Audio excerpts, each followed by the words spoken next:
มายืนแป๊ะพักกระตูวันนี้มายืนแป๊ะพักกระตูไม่ไหวยืนแอ๊กอยู่พักกระตูรถเขาได้รถจักรเข้ามาเลยได้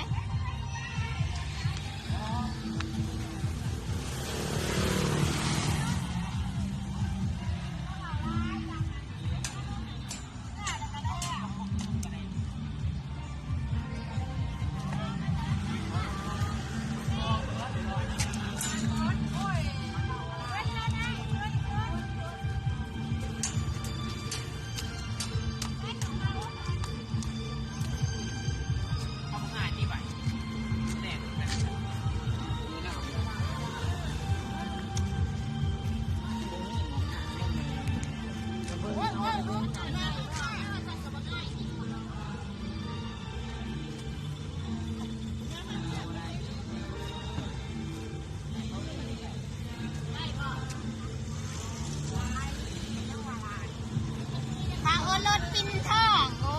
ยเต้นอยู่ไทยหูก็เบื่อพวกหันเที่ยวไทยหูก็เบื่อกินด่าเนี่ย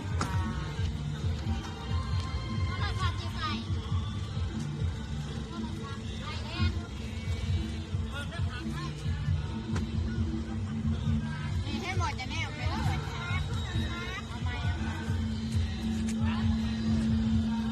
เงียบ